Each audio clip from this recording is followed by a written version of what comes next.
Alhamdulillah wa kafa wa salatu wa salamu ala ibadihi alladhina astafa khususan ala afdalihim wa khatamin nabiyyin Muhammadin al-amin wa ala alihi wa sahbihi ajma'in wa ba'd.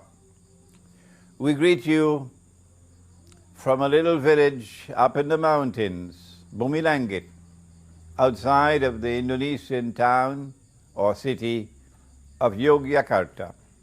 And we greet you with Assalamu alaikum wa rahmatullahi wa barakatuh, wherever you are in the world, as we seek to address you tonight on the subject of relations between the Shia and the Sunni. We know, in consequence of our study of Islamic eschatology or ilm akhiru zaman, we know that Dajjal has a master plan at work. And he's pursuing that master plan of trying to foment and to ignite Shia, Sunni civil war in the world of Islam. Such a civil war has not as yet occurred. They tried it. When Saddam Hussein launched his aggressive attack on Iran, pure aggression, on behalf of the Zionists, because Saddam Hussein was their blue-eyed boy. The war with Iran, which lasted for 8 years, did not succeed in igniting Sunni-Shia civil war in the house of Islam. No, it did not.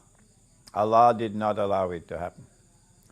And then they launched yet another attack in the armed insurrection in Syria, hoping that that armed insurrection in Syria would ignite Sunni-Shia civil war. It has been now 3 years since they launched that armed insurrection in Syria, and they have not as yet succeeded. And now it seems as though the last card that they have to play is a card called ISIS. This bogus jihad being launched in northern Iraq and northern Syria by these people who say they're going to reclaim the Khilafah or the Caliphate. Doing it, of course, with Zionist money, doing it with Zionist weapons, doing it with Zionist training, and of course, Turkey is a member state of NATO, and all of us know that NATO is the military arm of the Judeo-Christian Zionist alliance. Will they succeed with ISIS in igniting Sunni-Shia civil war in the world of Islam? I do not know. But I have a duty to do all that I can possibly do to ensure that it does not happen. One of the things that can be done is to bring some theoretical analysis to the Shia-Sunni divide in Islam, to try to bring some clarity of thought to the subject, and in the process to try to build a bridge between the Sunni and the Shia, to establish a common front, to establish Shia-Sunni solidarity in facing a common enemy, those who want to eventually rule the world from Jerusalem by the hook or by the crook, but it's always by the crook. How do we bridge the divide between the Shia and the Sunni? All that we want to do in this presentation is to deliver a warning, the mother of all warnings, to the Sunni, who are now beating their drums and blasting their trumpets, declaring that the Shia are kuffar. Those Sunni who are dancing to every tune that Dajjal plays should listen to this warning. And it is delivered as part of a theoretical presentation with no boxing gloves on my hands. No. How does a community become kuffar when they say of themselves that they are Muslim? There is a process. and those who dance to Dajjal's tunes should know what is the process. The process is that a scholar, not a schoolboy, a scholar of a sufficient rank and standing in the world of Islamic scholarship, must deliver a fatwa or a legal opinion. And that legal opinion is delivered with all the arguments which support the position, declaring that a particular group of people are no longer Muslims, they are kuffar. This fatwa of kufr has to be established, has to be pronounced. It has to be reduced to writing and circulated amongst the scholars. When that is done, then the next part of the process is to achieve ijma' or consensus. Consensus, first of all, amongst those who are qualified to offer an opinion on the subject. People of knowledge, not schoolboys. We have never had ijma' in this ummah that the Shia are kuffar. We have had ijma' that the Qadianis, the supporters and followers of Mirza Ghulam Ahmad, the false messiah, they are kuffar. There is ijma' on that. But there has never been ijma' that the Shia are kuffar. Where has reason gone? Where has logic gone? Where has elementary common sense gone? If such a fatwa had been delivered, and if there had been ijma' of the ummah that the Shia are no longer Muslims, they are kuffar, then how do you explain that the Shia have never been stopped from performing the Hajj? There have never been demonstrations arguing that the Shia should not be allowed to perform the Hajj. Up to this miserable day, up to this day, miserable because of the drum beating of these people who are saying that the Shia are kuffar. If you say of a Muslim that he is kafir, and he is not kafir, you become kafir, said the Prophet ﷺ. You become a kafir. So I want to deliver the mother of all warnings to those Sunnis who are beating the drums of war against the Shia, to those Sunnis who are dancing to Dajjal's tunes. Why? Because Dajjal wants to ignite Sunni-Shia civil war in the world of Islam at this time, but they cannot understand that. They have eyes and yet cannot see. They have ears and yet cannot hear. They have hearts and yet do not understand. Allah says of such people, "Ulaika kal an'am," they are just like cattle. They're just like cattle. Bal hum adal, rather they are more misguided than cattle. My words are strong. My words are bitter. Yes, I know, but I have to speak like this because the house of Islam is threatened now with civil war.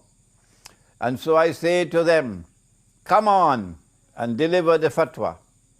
Get a scholar of some eminence to deliver the fatwa. Let us see the fatwa. Bring it forward. And then let us see whether you can get ijma' al-ummah on that bogus fatwa. Bogus because it's a long time now since the Shias have been here. It's more than 1,000 years now. You had a long time to give that fatwa. Having spoken those words very sternly to those Sunni who are beating the drums of war, particularly in the Arab world, against the Shia, it is now time for us to deliver a warning to the Shia as well. We have recognized the revolution in Iran to have been a positive development because Imam Khomeini rahimahullah reached out to the Sunni world and sought to establish Shia-Sunni solidarity. And the revolutionary government in Iran has continuously maintained that policy of seeking to build and preserve Sunni-Shia solidarity. But we don't know what tomorrow holds in store for Iran. We don't know what's going to happen tomorrow in Iran, so it's time for us to deliver a gentle warning now. And that is that no one can differ at all that the supreme authority in Islam is the Quran. It is the Quran and the Quran alone which has absolute authority in Islam. And everything else beside the Quran must submit to the Quran. And hence the hadith are subsidiary to the Quran. If a hadith is in harmony with the Quran, then it joins the Quran in building the world of knowledge. If a hadith is not in harmony in the Quran but not in conflict with the Quran, then that hadith is still acceptable but at a lower status. And if a hadith is in conflict with the Quran, then we say it is the Quran which must prevail. Has anyone challenged this? Is this methodology capable of being challenged? No. It makes sense. It is the truth. And that is that the Quran is the absolute authority in Islam. And no hadith has the status of the Quran. And so you cannot build a theory. You cannot build a belief system in Islam based on hadith. It has to be built on the Quran. And the hadith are to be used to support the Quran. Does the Quran deliver in language which is plain and clear? Does the Quran deliver that which supports the theory of the imamate? That the leadership of the Ummah of Muhammad alayhi salatu wasalam upon his death was a leadership divinely decreed to have been that of Ali radiallahu ta'ala anhu? Does the Quran support that?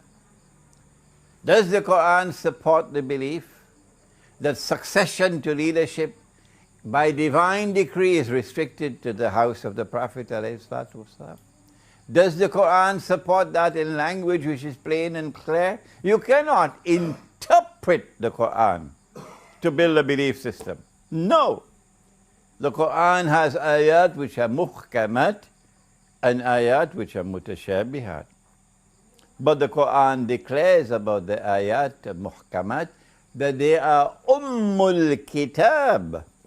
So belief systems have to come out of ummul kitab, from the muhkamat, not from the mutashabihat. So you do not interpret a verse of the Quran to come and convince me that the Quran has appointed to Ali radiallahu ta'ala anhu as the successor of the Prophet alayhi salatu wasalam. No. If you cannot use the Quran to demonstrate plainly and clearly the theory of the imamate, that the leadership of the Ummah alayhi salatu wasalam is divinely decreed to be from Ali radiallahu ta'ala anhu and restricted to the house of the Prophet alayhi salatu wasalam, then you are on shaky foundations. You do not divide yourself from the Sunni over this issue. No. The Quran must unite us, not divide us. And do not use the hadith to create a new sect. And so we urge you never, never, never to say of Abu Bakr Siddiq or Umar Farooq or Uthman Ghani radiallahu ta'ala anhum that they were usurpers. You have no authority to speak such language from the Quran. If we are able to agree on these two issues, that a fatwa of kufr has to achieve ijma' before a people can be recognized to be kuffar, and that has never happened in the case of the Shia. And if we can agree on this second point, that the Quran is the only absolute authority in Islam, the only one, and that the hadiths are there to support the Quran and to submit to the Quran and to be subservient to the Quran, they do not have equal status with the Quran. And if we can further recognize that the Quran does not provide a foundation for this theory of the Imamate, then we know that it is possible for us to build a bridge between the Shia and the Sunni, a bridge with integrity in it, that the Shia and the Sunni can both hold fast to the Quran, and the Quran can unite us, and the enemies can grind their teeth in frustration. If you have a better theory than this, if you have a better approach than this for building Shia-Sunni solidarity, please come forward and give voice to it and articulate it, and I love to hear it.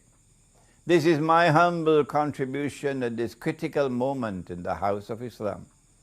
A humble contribution for bridging the divide, the Sunni-Shia divide, for building Sunni-Shia solidarity to face the common Zionist enemy, to building Shia-Sunni solidarity in order to prevent Dajjal from achieving his master plan of igniting Shia-Sunni civil war in the world of Islam.